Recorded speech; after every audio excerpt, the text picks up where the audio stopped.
네, 여러분 좋은 아침입니다. 일론 머스크 테슬라 CEO가 이런 워딩을 밝혔습니다. AI는 특이점에 와 있다. 이제 곧 떨어질 걸 아는 꼭대기에 멈춰서 있는 롤러코스터 같다. 투자자들의 마음을 꼭 대변하는 그런 말인 것 같습니다. 지금까지 온 길을 돌아보니 마치 정상인 것 같은데 계속 올라가니까 언젠가는 떨어질 것 같으면서도 또 그렇다고 해서 쉽게 내려놓지도 못하는. 그런데 일론 머스크의 결론은 여기서 멈추지 않습니다. 결국 AI는 멈출 수 없다였는데요. 이제 우주의 양자, 원전까지 모든 테마가 다 AI로 연결되기 때문이죠. 다시 말해서 AI, 살아있는 이상 흔들릴지언정 죽지는 않는다라는 애널리스트 코멘트가 맞는 것 같습니다. 자, 뉴욕 증시 심리도 좀 비슷합니다. 지난주 마지막 거래일에는 또 반도체가 강세로 마감했는데요. 여기에 트럼프 대통령은 인텔에 대한 샤라웃까지 남겼습니다. 꼭대기에 멈춰서 있는 롤러코스터. 오늘 시장에선 또 한번 움직일까요? 그런데 또 큰 그림에서는 미국도 우리도 기술주에서 시클리컬 업종으로 매기가 핑퐁 이동하고 있습니다. 대표적으로는 조선, 방산이 되겠죠. 우리의 탑픽이었던 한화 시스템이 상한가를 터치했고 한화 에어로스페이스는 기어이 신고가를 경신했는데요. 반도체와 조선, 방산의 힘겨루기 같이 점검해 보겠습니다. 그리고 오늘부터는 JP모건 헬스케어 컨퍼런스가 시작됩니다. 관련해서 어떤 기업들 눈여겨봐야 하는지 살펴볼 거고요. 끝으로 주말 사이 초미의 관심사는 또 트럼프 정부의 관세 위법 판결이었는데 딜레이가 됐죠. 대법원은 이르면 14일에 결정을 발표할 수도 있다라고 공지했는데 수해 기대감으로 미리 올랐었던 철강과 자동차 부품주들까지 다뤄보겠습니다. 이제 모닝콜이 울리네요. 가서 썰전 풀러 가보시죠.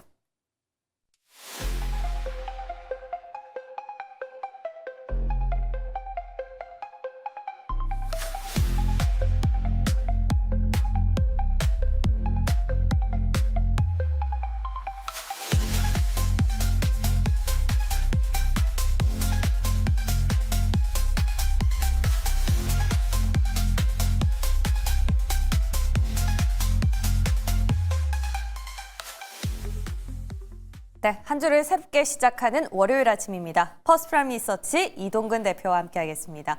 어서 오세요. 네, 안녕하십니까. 네. 와, 대표님 벌써 1월이 중순이에요. 네. 새해를 맞이한 게 엊그제 같은데 시간 진짜 빠르다라는 생각이 듭니다. 우리의 포트폴리오는 어떻게 좀 괜찮게 돼 있을지 저희 한번 점검을 해볼 텐데요. 자, 먼저 힌트는 미국장에서 얻어보겠습니다.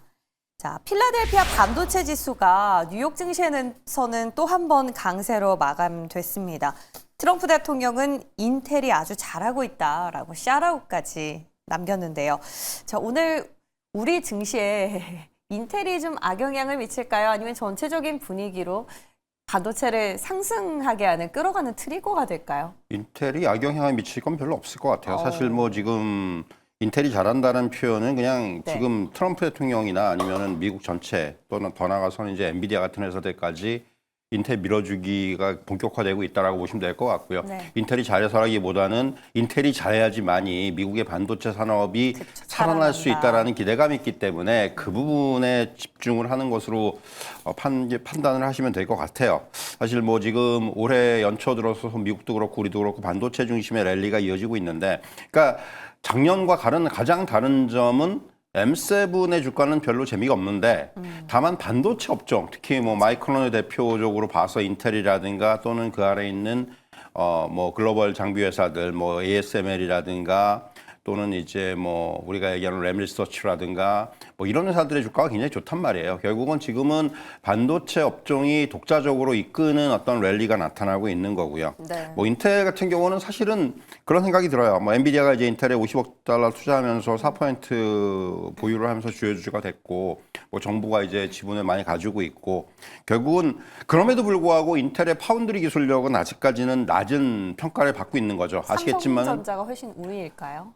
그럼요. 당연하죠. 그건 뭐 지금 왜냐하면은 당장 엔비디아가 인텔하고의 어떤 파운드리 그 지금 그 우리가 얘기하는 시험을 갖다 중단을 했잖아요. 그 시험을 그렇죠. 중단했다는 얘기는 아직 안 엔비디아가 원하는 수율까지는 아직도 굉장히 멀단 얘기예요. 그렇기 때문에 지금 결국은 인텔이 지금 가장 그 당면 과제는 뭐냐면은 기술 격차의 축소입니다. 그러니까 지금 미국 정부가 바라는 것도 그걸 것이고, 물론 앞으로 한 5년, 10년이 지나면 어떻게 될지는 몰라요. 이렇게 정부가 전격적으로 밀어주고 하면은 물론 당연히 기술력은 올라오겠지만은 그때까지의 기간 동안에는 삼성전자가 당연히 우위에 있는 거고, 지금 아시겠지만 TSMC 다음이 삼성전자고 그 3, 4위 업체들은 파운드리 쪽에서 중국 업체들인데, 삼성전자는 아시겠지만 이제 퀄컴이라든가 이런 그 빅테크들의 파운드리를 추가 수주할 수 있는 그런 기대감들이 있고, 뭐 아시겠지만 이제 테슬라부터 해가지고 AMD라든가 퀄컴까지 올해 아마 이런 그 빅테크들의 수주가 많이 늘어날 겁니다. 이런 부분들을 감안한다면은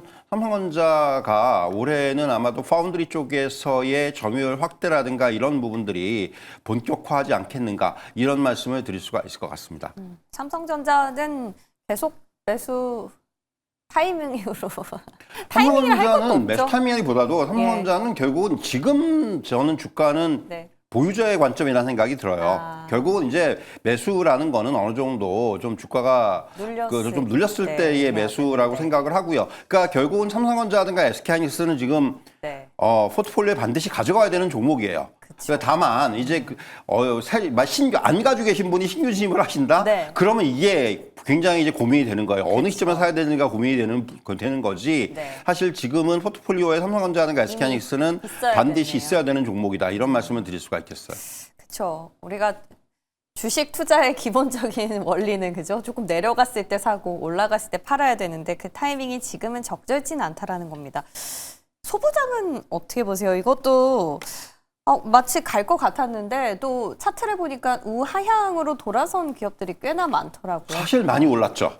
그러니까 저는 단적으로 그래요? 얘기해서 많이 올랐기 때문에 조정을 받는 생각이 들어요. 최근에 삼성전자, SK하이닉스의 강세에 힘입어서 또 다시 신고가를 기록한 종목들이 눈에 띄기 시작을 했고요. 사실 지금 소부장 관련주들은 반도체 빅3의 투자 확대에 이제 기인한 상승세의 영역이다, 이렇게 말씀드릴 수가 있을 것 같습니다. 그렇다면은 이렇게 이제 반도체 슈퍼사이클의 진행과 가장 누가 더 빠르게 연관이 돼 있고 민감하게 연관이 돼 있는가를 구분해서 종목을 지금부터는 이제 선정을 해야 되는 그런 단계가 아닌가라는 생각이 들고요. 근데 아시겠지만은 삼성전자, SK하이닉스의 흐름과 지금 그 소부장 종목들 간의 흐름은 완전히 달라요. 무슨 얘기냐면은 소부장 종목들은 굉장히 등락폭이 크게 나타나고 변동성이 큽니다. 그만큼 이제 어떻게 보면은 개인 투자자들이라든가 이런 분들의 이제 매매가 활발하게 나타나면서 이런 흐름들이 나타나는데, 결국 그렇다면 이게 지금 사실 시장에서 가장 걱정되는 부분들은 저는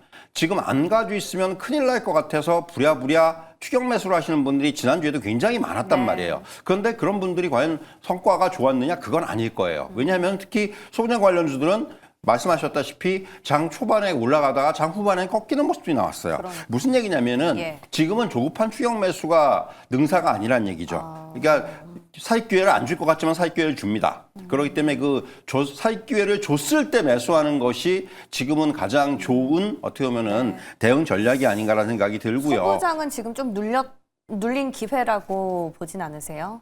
그러니까 눌린 기회라는 거는 기회가 하루짜리가 기회가 될지 일주일짜리 기회가 될지는 모른다라는 거예요. 그래서 제가 계속 드리는 말씀이지만은 결국 시장에 대한 접근은 분할 매수예요. 그러니까 한 번에 다 사겠다는 생각을 하지 마세요. 그러니까 뭐 삼성전자가 됐건 SK하이닉스가 됐건 소부장이 됐건 간에 한 번에 다 사겠다는 생각은 굉장히 위험할 수가 있어요.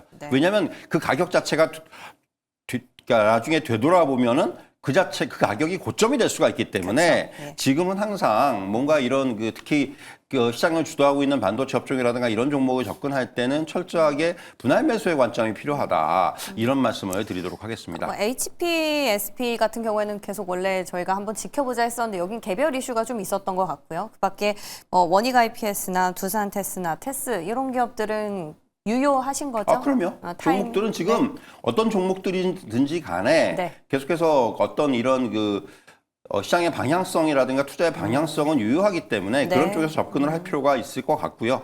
결국은 근데 이제 지난주에 한미반도체 같은 종목들은 어쨌든 간에 너무 단계 급등을 했기 때문에 당연히 이제 회사에서의 어떤 그런 하향 리포트가 나왔고, 그러니까 우리가 그런 부분들을 잘 구분을 해야 된다는 게 지금 시장에서 가장 중요한 포인트다, 이렇게 말씀을 드릴 수가 있을 것 같아요. 맞습니다. 그 말씀이 딱 정확한 것 같아요. 하루짜리 기회인지 기간의 기회인지는 모르기 때문에 분할로 접근을 하는 것이 가장 지혜로울 것이다. 잘 참고하시기 바랍니다. 자, 그리고요. 우리가 미국에서도 보면은 반도체 쪽으로 쏠림 현상이 있었어요. 근데 이 한쪽 업종군으로 영원히 쏠려서 갈 수는 없지 않겠습니까? 그러다 보니까 시클리컬과 같이 시소 게임을 벌이고 있는 뉴욕과 또 우리 증시인데요. 자, 대표적이라 하면 조선이 되겠죠. 트럼프 정부가 해군력을 강화하면서 지금 필리조선소의 수요가 폭증하고 있다라는 설이 있었습니다. 그래서 아무래도 하나 시스템이 영향을 받고 단번에 또 상한가를 가지 않았나 싶은데 마스카 수혜는 역시 하나 그룹주만 보면 될까요? 뭐 마스카 수혜는 사실은 저는 하나 그룹주뿐만이 아니라 결국은 우리나라 조선업종 전반에 영향을 줄 거고요. 최근에 보면은 이제 그 미 해군의 MRO와 관련해서 이제 인증을 받기 위해서 뭐 저 지난주에 삼성중공업이라든가 또는 뭐 SK오션플랜트라든가 HJ중공업이라든가 이런 기업들이 전부 다 이제 그 마지막 단계 또는 이제 신청 단계에 들어가 있단 말이에요. 결국은 무슨 얘기냐 하면은 이제부터 본격적인 어떤 마스가에 대한 수혜가 우리나라 조선업종에 나타나기 시작하는 그런 단계라고 말씀드릴 수가 있을 것 같고요. 물론 이제 트럼프 대통령이 한화그룹에 대해서 어떤 이제 우리가 얘기하는 지목을 했기 때문에 그런 부분들이 시장에서는 반영된 측면이 있고요. 그리고 지난주 한화시스템의 상승은 저는 사실은 필리조선소보다는 방산이라든가 우주항공 쪽의 밸류체인을 훨씬 더 인정을 받았다는 생각이 들어요. 대표적인 게 김승현 회장이 직접 제주도에 방문을 해서 제주도에 이제 건설을 한 우리나라 최대 규모의 민간 유상 생산 시설을 참관을 하면서 거기서 이제 무슨 얘기를 했냐면 그 현장 경영의 행보를 한 거죠. 그러니까 향후에 이제 이 우주 항공 문화를 잘 육성을 해야 된다 뭐 이런 얘기를 했다는 거죠. 그래서 이제 그런 부분도 시작해서 또 이제 말씀하신 뭐 필리조선소와의 연결. 필리조선소 사실 그 규모가 너무 작아요. 그러니까 인수한 건 좋은데 도크 2개밖에 없고 규모 자체도 한 척 내지 한 척 반밖에 지금 그 건조를 못하는 수준이기 때문에 당연히 확장이라든가 아니면 추가적인 인수가 필요한 상황입니다. 아시겠지만 이제 미국 해군의 그 지금 보면은 올해 같은 경우도 이제 올해가 아니고 2054년까지 전투함을 거의 한 300척 또 지원함을 한 70척 이래가지고 연간 기준으로 봤을 때 거의 한 10척 이상의 건조를 해야 돼요. 이제 이런 부분들을 감안한다면은 우리나라 조선 업종들한테 얻을 수 있는 기회는 상당히 늘어날 것으로 생각이 되고요. H현대중공 같은 경우도 올해 수주 목표를 갖다가 지금 30% 이상 올렸는데 결국 이것은 또 LNG 선의 본격적인 발주가 시작되기 때문이거든요. 이런 부분들을 감안한다라면은 결국 뭐 조선업종에 대해서는 어떤 뭐 한화그룹이 물론 지금은 좀 더 부각이 되고 있지만은 HD현대중공업이라든가 이런 쪽에 대한 관심도 계속해서 좀 이어나갈 필요가 있다. 이런 말씀을 드리도록 하겠습니다. 지금 수요를 확충하기 위해서는 2척에서 4척까지 늘린다고 하더라도 10척은 못 미치는 거니까 그죠? 어디선가 지금 들어와야 되는데 그럼 말씀해 주신 HD그룹 같은 경우에는 MRO랑 관련된 모멘텀이라서 또 수주랑은 좀 다른 결이지 않습니까? 그러니까 사실 그 여러분들이 아셔야 되는 거는 MRO를 한다라는 거는 그 군함의 건조의 전 단계라고 보시면 돼요. 왜 MRO가 중요하냐면은 바로 군함을 건조할 수 있는 그런 그 수주를 주지 않아요. 일단 미 해군 어느 나라 군대든지 마찬가지인데 먼저 함정에 대해서 어떤 그 수리를 잘할 수 있는지 레퍼런스를 먼저 쌓아야 됩니다. 그리고 나서 이제 그 다음이 이제 함정 건조로 가는 거예요. 이건 한화오션도 마찬가지고 이미 작년부터 한화오션이나 HD현대중공업은 미 해군의 함정 MRO를 시작을 했단 말이에요. 뭐 7월 8월부터 시작을 했기 때문에 이 레퍼런스가 쌓이고 있는 거고 결국 미국 국방부나 해군도 시간이 없기 때문에 빠르게 아마 진행을 할 거예요. 군함 건조를 이제 어떤 형태로 줄 거라는 그런 그 수주가 나올 거기 때문에 그렇게 보시면 될 것 같고 그래서 MRO가 굉장히 중요해요. 특히 우리나라 중소형 조선사들도 이제는 MRO 사업에 본격적으로 뛰어들고 있기 때문에 이 MRO 사업이 뭐 마진은 크지 않습니다만은 그러니까 향후에 어떤 이런 그 함정 건조의 전 단계 내지는 어떤 그 이 안정적인 수익의 그 기반이라든가 이런 측면이 굉장히 중요하다 이런 말씀을 드리도록 하겠습니다. 그런 숨은 의미가 있었군요. 그냥 그저 MRO라는 어떤 하나의 사업을 확보하는 거라기보다는 앞으로 구단 건조를 위한 테스트베드의 역할 앞으로 좀 기대됩니다. 자, 그리고 사실 대표님 저희의 원픽이 하나 시스템이었잖아요. 상한가 가서 저는 대표님 가장 먼저 생각이 났거든요. 네, 말씀해 주셨던 것처럼 조선뿐만 아니라 방산 모멘텀도 같이 보유를 하고 있는데 트럼프 대통령 한마디에 뭐 한화 에어로스페이스도 신고가를 갔고요. 방산주가 다시 움직이기 시작했습니다. 애널리스트 탑픽을 보니까 좀 갈려요. 현대 롯데물 부자라는 얘기도 있고 여전히 한국 항공우주 보시는 분들은 우주에 좀 접근을 하시는 것 같고요. 대표님은 방산주 투자 의견 어떻게 보세요? 우리 이미 터치했으니까 좀 수정을 해볼까요? 아니, 사실 뭐 수정이라기보다도 방산주 같은 경우는 이제는 전반적으로 환경이 좀 바뀌었다라는 말씀을 드릴 수가 있는 게 결국 트럼프 대통령의 저 한마디라는 게 단순히 미국뿐만이 아니라 네. 전 세계적으로의 어떤 그 군비의 증강, 방위비의 확장을 이제 가져올 수밖에 없어요. 이렇게 되면 미국이 자극시켰죠. 예. 동맹들한테도 방위비의 증액을 요구할 거고요. 네. 그리고 아시겠지만 올해부터는 본격적으로 각국의 방위비가 증액이 되는 국면이 형성이 될 겁니다. 그럴 수밖에 없기 때문에 이런 네. 상황들이 이제는 방산주한테는 굉장히 좋은 환경으로 작용을 할 수밖에 없겠고요. 더군다나 방산주 전반으로 봤을 때 기간 조정, 가격 조정을 충분히 거치면서 그동안 사실 방산주한테는 조금 부정적으로 작용했던 부분이 고평가 부담이었어요. 네. 근데 이 부분이 상당 부분 해소가 됐다라는 거죠. 그런 것까지 감안을 한다면은 다시. 충분히 방산주는 긍정적인 그런 이제 네. 접근이 가능할 것 같고요. 다만 이제 한 가지 제가 좀 높아심에 드릴 수 있는 말씀은 네. 방산이든 조선이든 간에 워낙 작년에 우리가 그 그렇죠. 강한 상승세를 경험을 했어요. 예. 주가가 뭐 한 1년 동안 3배, 4배씩 오르는 흐름을 나왔는데 그렇다면 지금 여기서 또 3배, 4배가 오르느냐? 그건 아니란 얘기예요. 그러니까 우리가 얘기하는 기대 수익률, 목표 수익률은 분명히 작년보다 낮춰야 돼요. 예. 하지만은 이제부터는 뭐 그렇다고 조금 끝난 이제 건 오랫동안 조정을 받았기 때문에 네. 그런 관점에서의 어떤 방산 조선주의 접근은 충분히 이제부터 가능한 그런 단계다. 이런 말씀을 드릴 수가 있을 것 같습니다. 말씀이 정확한 것 같습니다. 네, 조선과 방산 핑퐁 네, 전략을 다시 한번 두드려 봤고요. 자, 이제 바이오도 빠르게 한번 체크해 볼까요?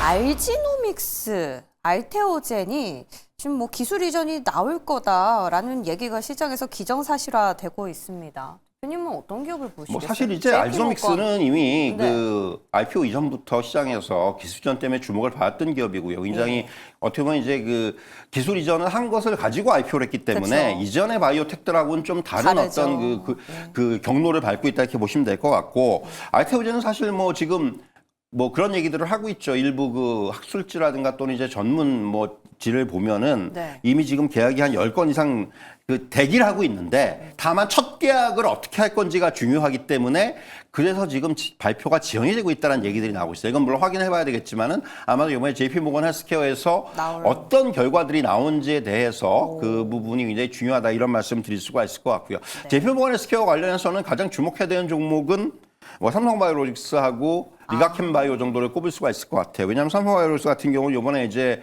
JP모건 헬스케어에서 아마도 미국 공장이라든가 육공장의 그 투자 계획이라든가 이런 부분이 발표가 될 텐데 결국은 지금 이제 CDMO 쪽에서의 향후의 어떤 확장성이라든가 이런 부분들 그리고 대량 수주에 대한 부분들 이런 것들에 기대감이 있기 때문에 삼성바이오로직스가 이번에 이제 JP모건 헬스케어에서의 어떤 그 발표를 하는지가 주목을 해야 된다고 말씀드릴 수가 있겠고 리가켄바이오 이번에 이제 그 아마 ADC 기술 경쟁력 관련해서 아마 이번 그 JP모건 헬스케어 컨퍼런스에서의 그 협의들이 오갈 거예요. 기술계약과 관련해서. 그래서 그런 쪽에서 글로벌 파트너와의 어떤 협업 발표가 나오느냐 이런 것들을 좀 주목을 할 필요가 있다 이렇게 말씀드릴 수가 있을 것 같고요. 네. 알테오젠도 말씀드린 대로 그 JP모건 헬스케어에서 과연 그 제가 말씀드린 그런 여러 지금 대기하고 있는 계약 중에 뭐 성사되는 것들이 나오느냐 이런 부분들이 결국 주가의 어떤 관건이다 이렇게 말씀을 드리겠습니다. 보니까는 말씀해 주신 부분들 플러스 비반, AI 이쪽으로 주목을 하더라고요. 근데 경구용 안에서 하면 원래는 D&D 파마텍, 일동제약 이런 기업들 대장으로 꼽혔었는데 요즘 보면 WSI가 무섭게 오르고 있습니다. 뭐 여기보다 좀 더 낫다고 얘기를 할 수 있을까요? 그거는 뭐 저는 다른- 그렇게 판단하진 않고요. 예. 일단 WSI라는 회사는 예. 회사 자체는 비만과는 관련이 없어요. 그러니까 그래요? 이 의료용 임플란트라든가 뭐 수술 로봇이라든가 AI 기반의 의료기기라든가 이런 쪽에 특화가 돼 있는 회사인데 네. 다만 가지고 있는 자회사가 인터바이 파마라는 회사가 지금 경구용 비만 치료제 정제 일단 제형을 확립해 놓은 상태고 지금 비임상 지금 시험 중이에요. 비임상. 그렇기 때문에 네. 향후에 그렇다면 임상 과정이 어떻게 돼요? 그러니까 지금 시장에서 좀 앞서서 당겨서 어떤 그 그렇구나. 재료를 반영하고 있다 이렇게 보시면 될 것 같아요. 왜냐하면은 기존에 이제 이런 비만과는 좀 연관이 없던 회사가 이런 걸 한다 그러니까 시장에선 그런 부분들에 대한 반응이 나타나는 거라고 보시면 될 것 같아요. 네. 마치 로봇, 그러니까 자동차 부품 회사가 로봇을 안 하고 있다가 그렇죠. 로봇을 한다고 얘기가 나오니까 거기서 주가가 급등한 것과 네. 비슷한 맥락이다. 이렇게 이해를 하시면 될 것 같습니다. 지금 마침 자동차 부품주 말씀을 해주셔서요. 로봇 안에서 궁금하던 찰나였습니다. 현대 기아차야 로봇 AI 칩을 개발해서 양산 준비를 마쳤다라고 밝히기도 했고요. CES 이제 막을 내렸지만 계속해서 그 여진이 남아있는 상태인데 따라가는 게 전통 부품주입니다. SL, 코리아 FT. 여기는 트럼프 대통령이 이제 관세 판결이 위법하다라고 최종적으로 선고가 되면은 오히려 관세에 대해서 수혜를 누릴 수 있다라는 측면도 같이 합해진 것 같은데요. 이거 14일로 판결이 미뤄졌지 않습니까? 여기까지 기대를 걸어봐도 괜찮습니까? 사실 저는 이제 지금 관세 판결보다는 예. 계속해서 현대차의 모멘텀이 올해 내내 특히 이제 로봇 밸류 체인에 있어서는 네. 아마도 이제 가장 큰 영향을 미치지 않겠는가라는 생각이 들고요. 저는 가장 중요한 게 현대차가 30만 원을 돌파했다는 게 굉장히 의미가 있다고 생각을 해요. 왜냐하면 이전 국면에서 우리가 뭐 밸류업이라든가 이런 것들에 대한 그 영향이 있었음에도 그때도 30만 원에서 결국은 부딪히면서 꺾였던 전례가 진짜 있는데 맞아요. 이제 그 선을 지금 이번에 로보틱스의 모멘텀을 가지고 돌파를 했다라는 거예요. 예. 그렇기 때문에 그만큼 로봇에 대한 밸류에이션이 시장에서 적용받기 시작하면은 어떠한 주가의 흐름이 나온다는 게 증명이 됐다. 이렇게 좀 말씀드릴 수가 있겠고. 목표가 40만 원까지 나오던데 지금 대표님. 목표가 50만 원까지 나왔죠. 지난주에 50만 원까지 나왔기 때문에 그런 부분들이 결국은 지금 시장에서는 40만 원은 저는 이제는 충분해요. 어떻게 보면은 지금 사정권 하나 있다는 생각이 들어요. 근데 이제 40만 원까지는 충분히 저는 이제 그 지금 감안할 수가 있는데 50만 원 좀 얘기가 다른 얘기예요. 예. 여기서부터는 이제 정말로 이런 그 올해 로보틱스와 관련된 어떤 결과들이 어떻게 나오느냐와 연관이 되면서 밸류에이션의 리벨 어떤 그 재평가가 리레이팅. 나와야 되기 때문에 네. 그 부분이 지금부터는 어떻게 관건이 될 수가 있다 이렇게 말씀드릴 수 있겠고 부품주 같은 경우도 결국은 네. 그런 흐름에서 이 현대차의 로봇 밸류 체인에 연관이 있는 종목들에 대해서 어떠한 어떤 그 이제 밸류에이션 프리미엄이 나오느냐 이 부분이 주가의 추가적인 상승에 가장 중요한 포인트다 이렇게 정리를 해드리겠습니다. 결국 로봇의 대장은 이제 판세가 바뀐 것 같습니다. 레인보우에서 현대차로. 네, 좋습니다.